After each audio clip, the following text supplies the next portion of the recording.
get into some University of Hawaii football now.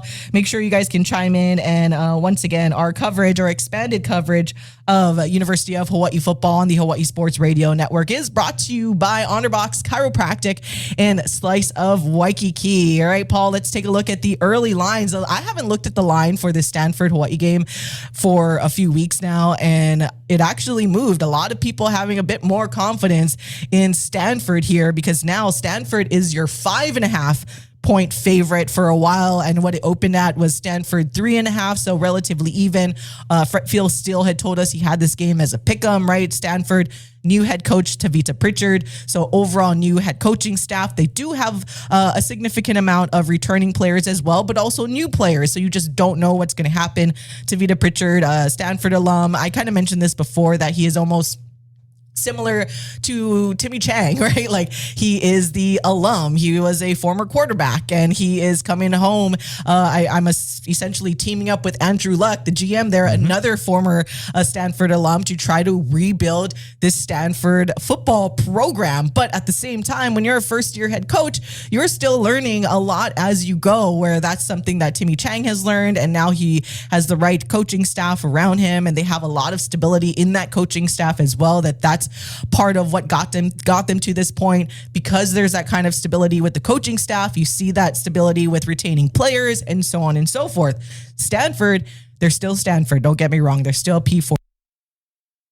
It's interesting to see it jump so much. Maybe, I don't know, people put that much, maybe 2 points is they're riding on Pefele Ashlock not being available. I don't know. But yeah, seeing this line now, odds via BetMGM is that Stanford, the 5.5 point favorite over Hawaii, coming up this Saturday. Again, 1:00 p.m. Hawaii time.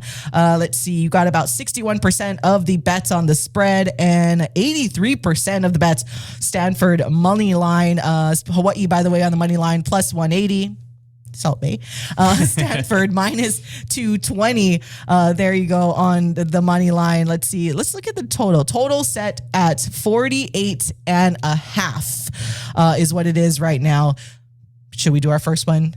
Should we do our first one of the season? I think I got to do the first one of the season. Hawaii and the over. Let's go. Our first call of the season, Hawaii and the over. I wouldn't have it any other way. It's game week. It's the first day of us really talking about game week with Stanford. So, of course, we got to go Hawaii and the over. Again, Hawaii plus 5.5 points, and over the 48.5 total. And honestly, I think the 48.5, because as we will hear from Dennis Thurman in just a little bit, right? Like, a lot of the defense, some of the guys getting starts for the first time, as there was a lot of veteran leadership before, but they were lost due to graduation.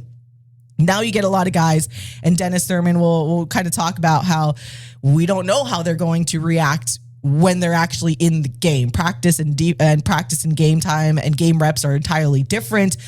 But at the same time, this offense just gives me so much confidence that it will feel like, all right, maybe the defense might take a little while to kind of get used to the things, but I feel like we can count on this offense to just score more, or to keep scoring, and to be able to continue to figure it out, especially Micah Alejado, knock on wood, being 100% healthy. If he's healthy, we're cooking. We're cooking, guys. Yeah, I mean, at the end of the day, the confidence that I have in Hawaii this season greatly leans on the shoulders of Micah Alejado, because I do believe that he gives them the chance to win literally every single football game that they're going to play in this season. That includes the Stanford game, that includes the Arizona State game, all the way through. He is a big reason why they have an opportunity in every single one of these games.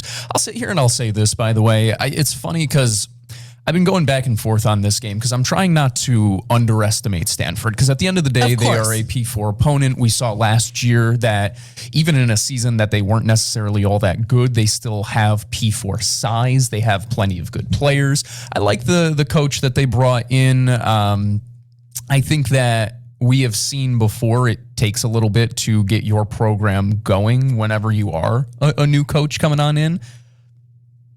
I'm curious how this is in week 0, because I don't know, last year was a disaster for Hawaii in the way that they started. And if you take that and it's like, all right, if Hawaii doesn't have self-inflicted errors in terms of a fair catch at the 2-yard line on the first, opening drive of the season into a sack or a fumble, strip sack for a touchdown, and giving up a field goal, like it was 10-0 before we even sat down in our seats last year.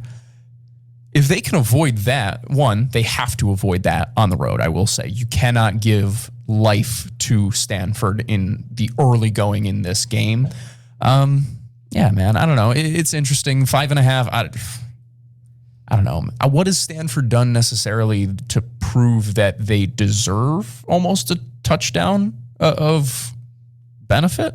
That's my question, really, because we're coming off a year that Hawaii beat them. I understand they're switching spots from where the game is played in Hawaii last year, now being played on the continent. Mm-hmm.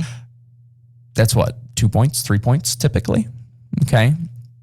On top of that as well, like, I don't know, I really like what Hawaii has done. They just are building on top of what they already had. And maybe it's because of the old school mindset that I have. The ability to retain and build on top of the foundation, I just feel a lot better than a program that is very new. Mm-hmm. And once again, this is not to disparage Stanford. They are a quality program, one that I think will reach pretty good heights once again under Tavita Pritchard. But I don't know, part of my belief in Hawaii this year is built on the fact that they're going to come out and they're going to show that last year was not a fluke. You got to do that. It beat Stanford. Yeah, and that's part of the reason I mentioned how players have to get acclimated to game reps, where I think I said this before, where if Hawaii was playing Stanford a little later in the season, I'd have a little bit of a worry. Yeah, but because it's the beginning, it's literally Pritchard's first collegiate game as a head coach. You could be like figuring stuff out as you go as well. And then offensively, you're coaching against Dennis Thurman, right? Like a guy with all of this experience from all levels of football. So, and then of course, all of the other coaches as well. But Davis Warren, their starting quarterback for the Cardinal, came over from Michigan. Decent, let's see, in 2024 had just under 2,000 passing yards, 7 touchdowns, 9 interceptions in 9 starts. So they definitely have a talent back there when it comes to our defense trying to defend this Cardinal offense. And then I think with the spread, maybe it is just the lack of, I guess, when other people are looking at the talent on paper, right? They see there is no, say, like a Jackson Harris, right? Like that's someone that you lost. But Jackson Harris wasn't Jackson Harris at that point last year. Exactly. But then you're losing all of this quote unquote talent and the stability. So maybe other people are looking at it like this. But then on the flip side, that's where us here in Hawaii, we're just more confident in the fact that as long as Micah Alejado is healthy, that connection kept growing throughout fall camp with all of the new receivers / the veteran or receivers that have been here but have been getting more of those significant reps throughout fall camp, and they started to look good. And we talked about it before that they are spreading the ball out. You really don't know who it's going to get. We'll actually play the snippet here where we got a chance to catch up with wide receivers coach and pass game coordinator Jared Ursua, because I mean, I kind of asked him, like, okay, what can, some of the receivers that stood out? And then he just lists off a bunch of names, similar to Paul and I talking about it last week, Monday, after Saturday's practice, where we're like, it's everybody at this point. Yeah. There's and even though someone is a starter, considering the depth they have at wide receiver, both out wide and in the slot, like, you're just going to keep switching out guys. As long as you have Micah Alejado there and as long as that offensive line stays healthy, I know that's asking a lot, but at least this is game 1 where we have everybody healthy to start things off, and then we will see how it goes. But let's let you guys hear now the snippet from our brief conversation that Paul and I had with receivers coach and pass game coordinator Jared Ursua. Yeah, it's been a great camp. The maturity of the guys has been what I've probably been most pleased with. They made my job really tough to know which 11 deserve to be on the field at a time. But I think no matter which combination we go with, they're going to be ready. Whether that's the transfers or the guys that we rolled over from last season, we've got a good group of guys that are ready to go out and make some plays. Yeah, what can you say about the connection now that Micah Alejado and even Björn Jürgensen has developed with some of the guys that seem to be working in regularly to this rotation? It's all about rhythm and timing, and you can see that they kind of know how each person runs. They kind of understand what movement patterns these guys have, and so whether it's with the outside guys where we got to connect on certain things, or whether it's some of the inside guys and working in small spaces, Micah and Bjorn have done a great job in kind of finding these guys and understanding how each of them are unique and great playmakers. I've loved how Carson Brown and Devin and Trey and Josiah Fetui on the outside have finished up camp. We got to be explosive. We got to be willing to challenge people, and they've done a really good job of creating explosives. And then on the inside, you got Tama Blaze, Audie, Kai, Titan, and Cora that really just there's not one job neither and any of them can't do, and that's a lot of names, but that's really what we've seen is that there's a handful of guys that can get the job done, and so we're going to challenge people, and that's our job. We got to get out there and we got to challenge them and compete every Saturday. And I don't know if this question might be a little too early, but we are in game week for Stanford, so as much as you maybe know up to this point on what their defense poses for your guys.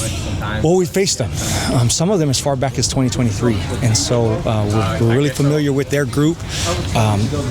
Obviously, it's Stanford, so they're bright and they're smart, and they can throw a lot of things at you, and that's kind of what they pride themselves in being a tough physical unit. As the year went along, after our game last year, they improved and played really good football. They've got some new coaches in there that I think are going to build some NFL DNA, and they're going to force us to win one-on-ones, and we're excited for that matchup. And so as you watch them on tape, there's a lot of things that we see, but there's a new staff, and so each staff kind of impacts each roster a little bit differently, so it should be interesting.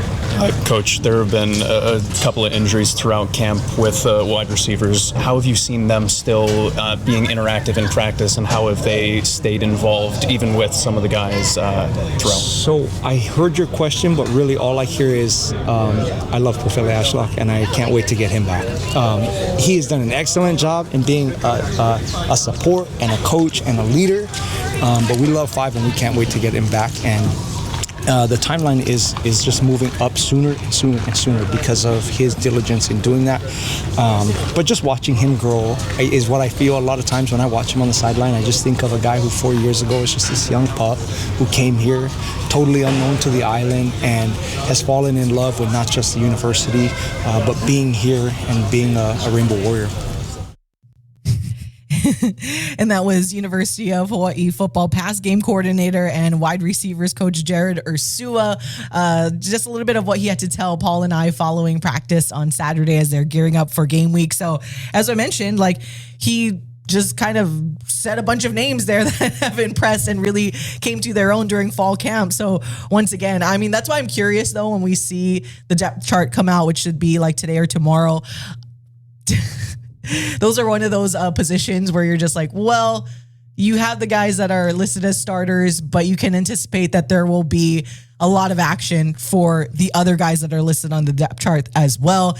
Pretty much the only for sure starters and will stay in the game would be your offensive linemen, and then Micah Alejado, obviously running backs. I'm actually really interested to see how they split the time and what they do with Cam Barfield and Devon Rice, because both of them looked awesome in practice. So that's kind of what I'm really looking forward to. Yes, to see this new set of wide receivers, but also what they do with running backs. Because we've talked about this before, Paul, where it is interesting to see on how they would replace kind of the do-all back in Landon Sims. But at the same time, now it seems like from a pure running back standpoint, they have a little bit more firepower, not to mention Sitani Mikaele, who had some moments during practices as well. So that's probably the biggest question mark / excitement that I have and curious about. So to when it comes to game time, how they are managing that. And I'm so excited and looking forward to see what RC has cooked up for the running back position. I got to imagine it's pretty fun for the offensive coaching staff to kind of go into their meetings and kind of go home and think about, man, we got a lot of different weapons who can do a lot of different things. Because, yeah, I mean, JU, he goes through a plethora of names there, and most people might roll your eyes at that, but Hawaii, if you've watched Hawaii, especially last year or even past 2 years, Hawaii does a very nice job of spreading the ball out offensively where, yeah, you do mention a bunch of names because, I mean, you have 7, 8 guys who get an opportunity to make a play, 2 plays, 3 plays per game. And that's part of what makes the offense so dangerous. You also bring up the running attack. I'm excited about the running attack this year. I liked Landon Sims as a person, as a player, whatever. I like the build of Devon Rice and Cam Barfield in terms of what you're getting out of a running back a bit more. I do understand you need the pass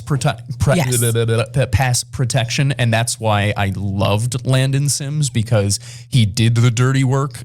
But I also, I don't know, you sit here and you look across the way, Stanford has a very, very good running back in Micah Ford, and being able to control the ground game on top of still having a great passing attack, it really is a big thing. And also, these are 2 backs who have explosive ability, not just running the ball, but in the passing game as well, where we saw last year a couple of times Landon Sims would get a little shovel pass here or there, and it's like a 15, 20-yard gain because he's a big bruising back. You look at Cam Barfield, you look at Devon Rice, and you get the ball to them in some space, and sometimes that can turn into a touchdown. You know, that's all of a sudden an explosive rather than just a decent gain. And listen, once again, I am nobody who is going to turn my nose up to a good gain and to picking up a first down, but explosives change games. And they have, at the very least, 2 backs now who are explosive, who can break one off for a 65-yard touchdown here because they get enough of a hole, and then they can turn up the gears and go to another level. I'm excited about that, on top of the fact that, yeah, the wide receiver room, even without Pavele Ashlock fully healthy yet, I mean, you go down the list and you feel like, here, I'll ask you a question. Like, how much have we talked about Audric Harris during this camp? I know, it's weird. Practically none, right? And it's not because he doesn't make plays. It's not because he doesn't get opportunities here and there. It's just because there are so many different guys who are making plays, making themselves known, that it's like, you can't talk about all of them. you run out of characters, you know? All right, let's move over to special teams now. Something that I know a lot of fans, and in just a moment you'll hear my quick chat with Thomas Sheffield, the special teams coordinator, where, right, a lot of fans, it's now you got to get used. It's so weird because it feels like Kansei. I mean, I know Kansei was part of the program for more than one season, but it feels like he captivated the fan base because of all the incredible things and records that he did last year, that it almost feels like he's been the starting kicker for at least 3 years, right? Because he was so beloved, deservedly so, right, that they loved him, right? Because of all that he did, right? And his story is just you can't help but fall in love with his story. But now, unfortunately, sorry, I'm just thinking how we were 5th year Kansei. Everybody else is doing it. Corruption is bad, but corruption is good. If I am not involved, but if I am involved, I will defend it. Bring back Kansei. Perfect. Bring back Kansei. After Paul and I went on our whole rant about if you went to the NFL, you shouldn't come back unless you're Kansei Matsuzawa. Listen, at this point, now a precedent has been set with the Daquan Wright guy going from the Browns to LSU once he passed. Listen, once the precedent has been set, who am I? Who am I to turn the nose? No, in all seriousness, though, I just totally derailed my point I was trying to make. Just because that's what I think about. It's corruption's bad, because I saw it circulating again because of the whole thing, that whole meme. But the point is that now they do have to move on. This isn't 2025 anymore. There is a new starting kicker in Sean Olvera-Harle. And then even the fan base, right, just has to come out and support. And here is, just my overall quick chat with Thomas Sheffield, just kind of asking about just his overall thoughts of this, fall camp with special teams. Now that it feels like almost brand new, you have Jack Mowry. Jack Mowry is the stability there for the special teams unit, and of course Thomas Sheffield. But here he is. All right, Coach Sheff. Just overall now, last Saturday before game day, though, how are you feeling about your unit? Yeah, I feel good. I feel confident in what they're able to do. We just got to continue to put them in good situations to be successful, especially early on with the new group. They're a young group. They're an inexperienced group, but I believe that with the proper coaching, the proper situations, they're going to be just fine. And what can you say about your place kicker now? I mean, he has big shoes to fill, especially amongst the fan base, but what do you want to let the fans know about Kansei Matsuzawa as a replacement, essentially? Yeah, it'll be Sean, but I just want the fans and everybody to let Sean write his own story. What Kansei did for us was so special, and what he was able to do last year and the records that he broke and becoming the first consensus, unanimous, All-American, whatever it is. That was a really special year, but that was 2025, and now it's 2026, and we're going to let Sean write his own story, and I have full faith in Sean. I think that Sean is a very rare and special talent. He definitely has an NFL leg. We just got to continue to work on the consistency of putting the ball through the uprights, and if he can do that, he's going to have a special year as well. All right. I don't know if this might be too early to ask this question, but we are technically going into game week now of Stanford.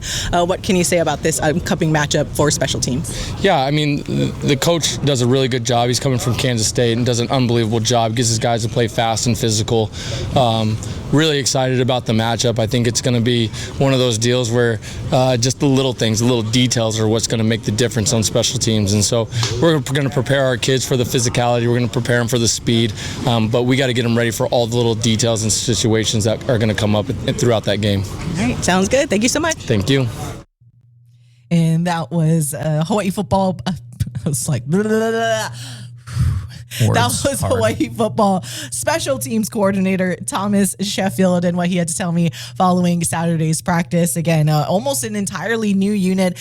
I would say this is my biggest question mark because we've seen what Coach Sheffield has done with these special teams throughout his tenure here. And like every year, I feel like, aside from maybe the first year, but everything was still being figured out in the first year, you saw like this major improvement. You saw these big time recruits come in. I mean, to remind everyone, Billy Gowers, who was recruited by Thomas Sheffield, got poached by the defending national champions, right? Yeah. So the talent is there, and they've been able to do this. I mean, Jack Maury, he loves it so much here in Hawaii. He was at James Madison, and like he doesn't regret it one bit for missing out on like going to the college football playoff because he loves playing here. So the culture that they've built. I love Jack, by the way. Oh, Jack is like the best. Like just as we need to get him on just like a podcast version of some kind of interview. Yeah. He's awesome. He rocks. Anyway, but he's the only one that is the stability, right? They're replacing every facet of holder, punter, kicker. Yeah, and let me rephrase because special teams encompasses like a lot of other positions. Yes, but those the direct line from like the kicking position and I bring that up more so. Yes, you do need to make tackles at least when you're on defense for special teams. Obviously, you don't want to give up any free touchdowns or anything like that or good field position. But special teams, as we saw with the game last year against Stanford. It's important.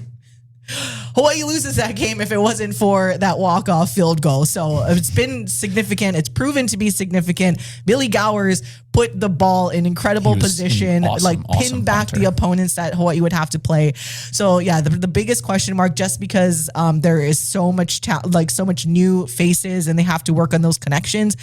Probably the most curious and biggest question mark I have, and again, not necessarily that I don't believe in Coach Chef and what this coaching staff can do. Chef can't go out there. But just like which we'll hear again in just a little bit, what Dennis Thurman said, is like practice reps are different from game reps, and these guys do not have game reps yet. So this will be a big deal. Fortunately, I go back to the offense. The offense will hopefully continue to score touchdowns or at least get the ball close enough that in chipping position where it should be relatively less difficult. Not easy, but less difficult than having to try to hit anything like over 35 yards. Yeah, I am curious about special teams this year just because it's so volatile year over year, not just here, but literally everywhere. And that's why I kind of make the tongue-in-cheek joke, not even joke, but like, Chef can't go out there and kick for him. We have seen that Chef knows what the hell he's doing. I mean, Kansei doesn't go from 12 out of 16 in his junior year to a first team unanimous All-American, whatever, blah, blah, blah, blah. Like Lou grows a snub. But like you get what I'm saying there, and you know he takes Billy Gowers and the talent there. At some point, it is on the players to make the plays. So, like you said, when the bullets are actually flying, when you get into the actual game, that's when we will see how these young men are able to do. Because we've seen throughout camp, Sean Olvera-Harle, he's got a hell of a leg. He hit one from I think 60 yards at one point during camp. Like he has the leg, but with kicking, as we've seen across the country, it's not about how far you can kick it. It is about how many times you can put it between the uprights. And that's what made Kansei so valuable last year. It wasn't that Hawai'i was stealing points from 55 yards out on so many different occasions. It was that when the drive stalled from the 25-yard line and it's 4th and long and like, it's not really worth going for it, you could look to the sideline and you're like, all right, we can take the 3 here. That is a big, big thing that I hope fans didn't take for granted last year, and I hope that can continue this year because, as we keep saying, it's different when games start going. It's been nice to see him hit kicks in practice. What happens when guys are actually diving at his legs and diving at the ball, and he's trying to have the same timing as it is? That's what I'm curious about. Punting, you have 2 freshmen at this point who are competing for that job, it seems like, both of whom who are talented, but both of whom are freshmen. I talk about the holding. That's something else where who takes over the holding job. That's something that Caleb Freeman did exceptionally well last year. The entire operation has to work well so that special teams can be special for you. I am curious this year how much more dynamic the return game can be, and I wonder if that is somewhere that they can make up for any regressions in the punting and the kicking.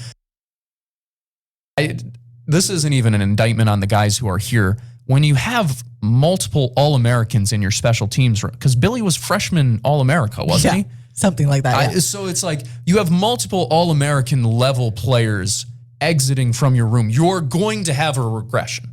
Like that, I want to tell fans right now, regardless of what you're expecting, there will be a regression. It's just, it's life. That's okay. How much can you avoid that regression, and how much can you make up for it on other margins? Because we've talked about, like Cam Barfield is a solid returner. He had a kick return for a touchdown last year. We're excited about what Kai Carvalho could do. Talked about Tama Uliatsa, where as the season went on last year, he started to get a few more opportunities to return punts rather than just the fair catch. Do we see that same idea come back this year where they just are trying to hit singles in the special teams game? So those are the question marks. And yeah, I agree with you. In my opinion, the biggest question mark on this team is special teams, just because there are so many impact players that are gone that you needed to replace and that you needed to now see what they can do in real game action. Because offensively, we talked about it. You have Micah, and Micah's going to kind of make sure that everybody else falls in line. Plus, you got pretty good depth elsewhere there. Defensively, we'll get into this as well, but DT gives me a lot of confidence in the fact that even if they're not operating at their top level yet, they're at least going to be prepared and they are going to know what is coming. If they make the plays, that's a different story. We'll see. That's why they play the game on the gridiron. But nonetheless, like those are the reasons why I'm like, all right, special teams is the one that I probably have the most like, where is it going to land compared to last year? And I think that's fair for you to point out that there is likely to be some type of regression, and that last year was so special. Unfair to right? think, hey, you should come in and be an All-American after not playing last year. We should not miss any field goals once again. Like, Sean, don't miss anything whatsoever, right? Like, that's just not realistic. That's why Kansei was talked about so much, is because he made just about everything. And Billy Gowers, that's why he got poached to go to Indiana, is because he was that good. But yeah, biggest question mark. Also, I guess similarly, not as big of a question mark because there is still a lot of veterans on that side of the football, but there's still also a lot of depth. Like, I'm really interested to see who gets worked in the most when it comes to the linebacking core, because we've kind of seen some guys stand out in camp, and I know it's camp, but I do like with the talent and what steps we've seen with the linebackers, because you have Jemai Otis, but you do got to replace someone in Jalen Smith, right? They were the 1-2 punch, and I know Jemai got injured during a UNLV season or that game last year, but also just some of the talent, and you see Wyndon Ho'ohuli on there, and it's so weird because it's like we always bring up Scoob, and it's so rare for say like I love a freshman to get in there and try to and take one of those spots, but man, has he looked good in camp that I just can't help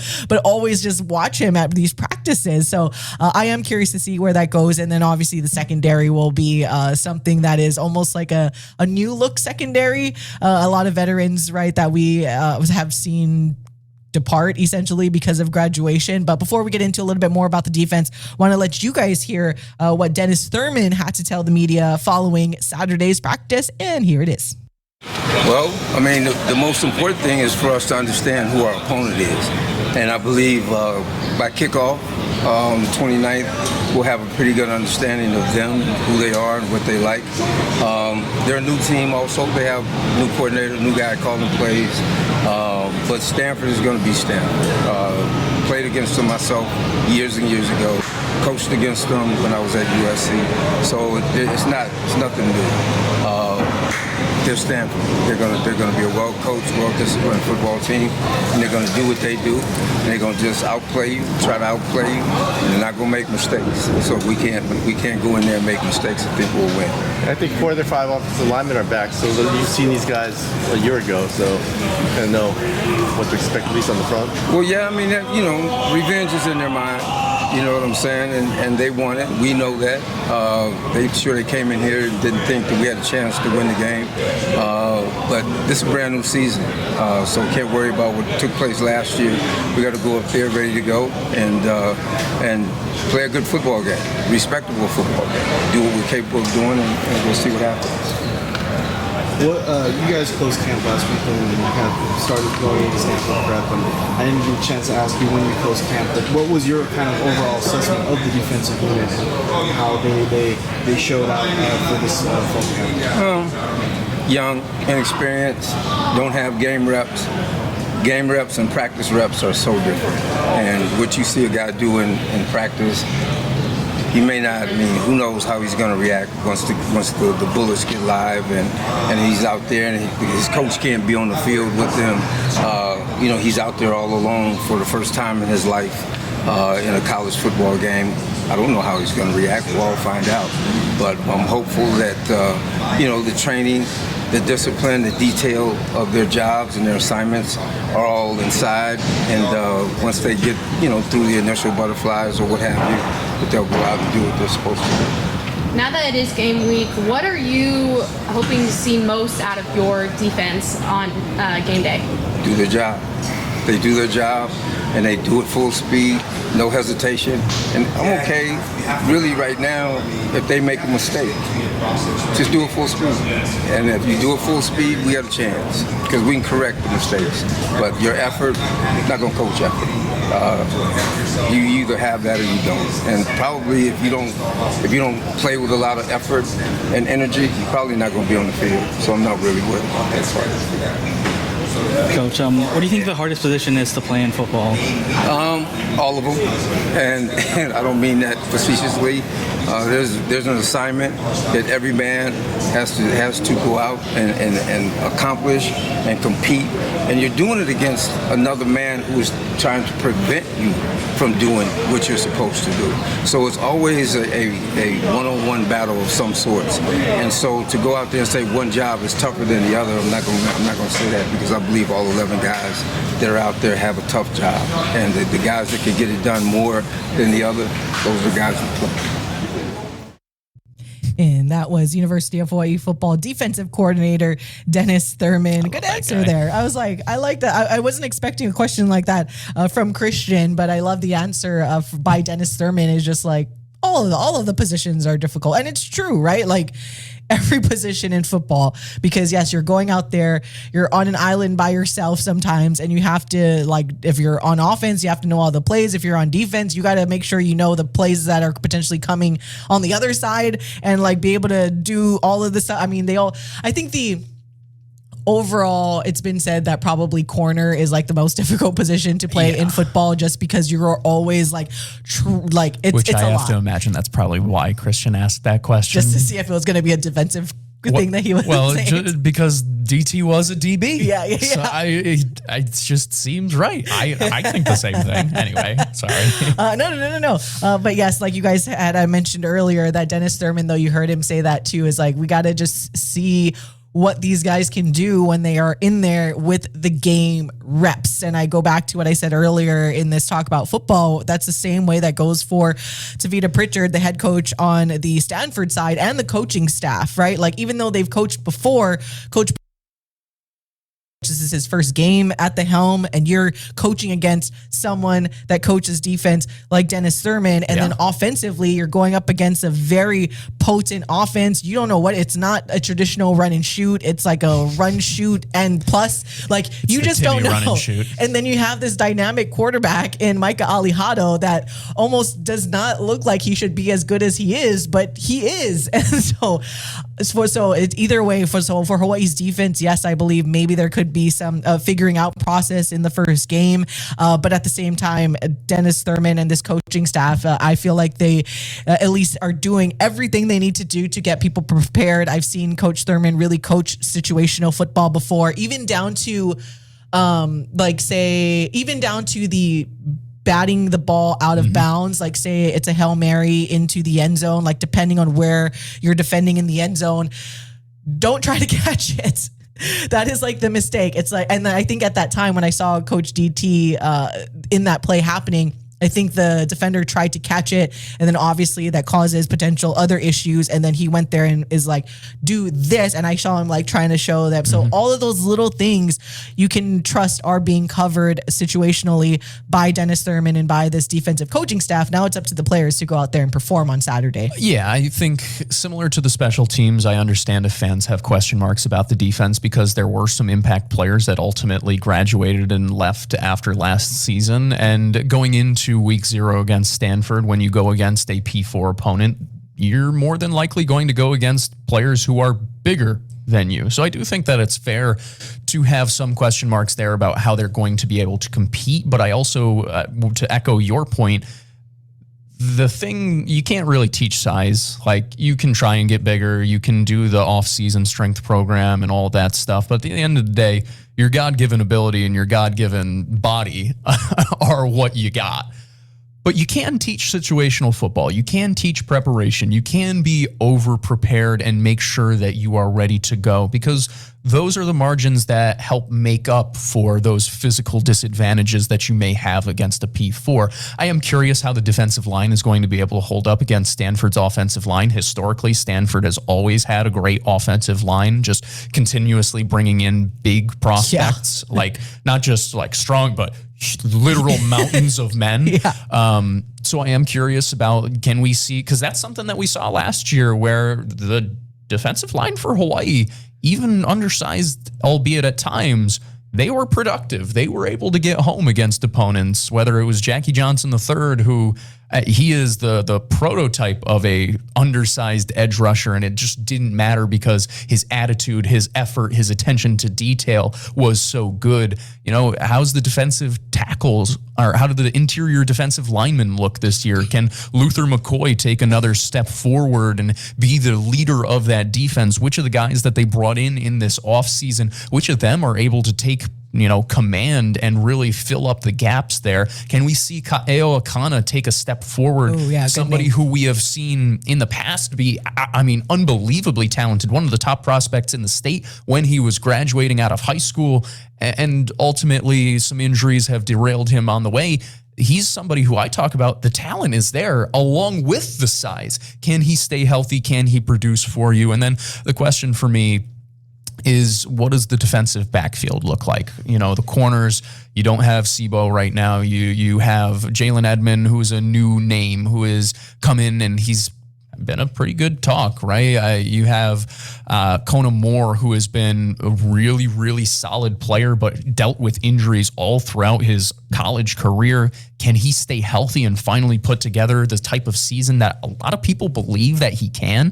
Motongi Thompson, he is one of the few returners and a guy who really started to come on in the final weeks of the season last year. Is he able to build on top of that and be the next safety with the long flowing Polynesian hair? Yeah. You know, like those are the question marks I have. You'll notice I didn't bring up the linebackers because that is the group that I am probably the most confident in right now, similar to you, because you have Jemai Otis, who I understand is coming off of injury still. You're a little bit curious. I wonder how much they will lean into him early on, or if they will try and use the depth that it seems that they have in the linebacker room. But I really like what they have in there because they have different types of players. Wyndon Ho'ohuli isn't necessarily this little small linebacker who's speedy, goes sideline to side. He's a bigger, beefier guy who he's going to inflict some pain in the gaps when he's able to fill a gap here and there. I'm curious about, you bring up Isaiah Scoob Pongofie, who as a redshirt, you can tell that he took his redshirt year very, very seriously. Yeah. Because all throughout camp, it looks like he is somebody who really wants that job. Mateus Ioane from Lelehua, baby. You know, I've talked about him before. CB's talked about him. Do you see Ben Hudson, who, by the way, transferred in from Stanford? Is he able to step in and have an impact in week 0 against his old program, a la Jackson Harris, like we saw last year, just on the defensive side of the ball? Those are the questions I have, but for the line, or for the actual defense itself, the linebacking core, I'm most excited about because you have options. You can play different ways. You have depth in there. The defensive line, I'm curious about how many of them are able to be productive right away. There's talent, but talent and production are two separate things. And that's what I'm curious about there. Yeah, so game week, guys. We are here. All right, before we take a break and close out hour number 1, I did want to kind of go back and look at Phil Steele's college football preview when it pertains to the Stanford side of things in the ACC. Stanford predicted by Phil Steele to be 16th in the ACC, just ahead of Boston College. Take that how you must. But when you look at his unit ranking for Stanford, they are last in quarterbacks, 12th in running backs. Again, let's see, 16th in receivers, offensive line, he gives them a 10, defensive line 10, linebacking 7, DB 16, special teams 9, and coaching 16. Again, a lot of that has to deal with the youth of the coaching staff in terms of just years coached in their particular positions. And so it is interesting. And once again, this is comparing it to the ACC. So you're talking about Miami. Like, that's obviously who is going to be at the top of everything. Miami, SMU, Clemson, just to remind everyone who is having trouble keeping up with all of the different conference realignment stuff. So those are kind of the teams that are in the ACC at the top part, just to put it in perspective on where Stanford stacks up in that very top heavy conference with the ACC. But when you look at Phil Steele's 2026 preseason ACC team, I don't actually see any Stanford players. Once again, I understand this is against, you see a bunch of first and second teamers from Miami, from Duke, SMU, but you would think maybe they can get somebody. I only see maybe 2 players as a quick glance here. You have Jay Green, a state safety for Stanford on the 4th team, and Caden High, who is their kick returner for Stanford. That's on the 4th team as well. That is just a quick glance on the 2 players that made Phil Steele's preseason ACC team. Once again, this isn't a Mountain West type of conference that they're competing against the players. You have the runner-up national champions there. Teams in the exactly. conference. But once again, you see the top riddled with Miami, Clemson, Virginia Tech, Louisville, even. So that's what you gotta do. Man. Yeah. So in another word to say, it's pretty even when it comes to, even though Stanford's at the bottom of their conference, Hawaii's at the top of their conference, at least according to a lot of preseason polls, except for the actual Mountain West poll because they didn't release one. But everyone else. But there has been, despite what the line says, there is a lot of high expectation when it comes to Hawaii still, how they can compete in this conference by a lot of like polls reports from everywhere, national media. There is a lot of confidence with this Hawaii team. But once again, as it stands right now, Hawaii is starting off game week as the 5.5-point underdog to Stanford, and the total set at 48.5. Game time is set for 1 o'clock p.m. Hawaii time on the ACC network. All right. Speaking of lines, when we come back, we are going to bring it back. Paul's Parlor. We will get into that conversation. If you guys aren't familiar with it, it is basically where Paul kind of looks at the collective stats from last season and how Hawaii has fared. He was pretty spot on last year, actually. Beginner's luck. We will come back and get you and have some fun with the Paul's Parlor and let you know what the season total lines are set and let you know how you guys can play along with us as well. So we'll be right back for hour number 2 on the Hawaii Sports Radio Network. You're listening to the Hawaii Sports Radio Network, streaming 24/7 at hawaiisportsradio.com and on the new Hawaii Sports Radio app.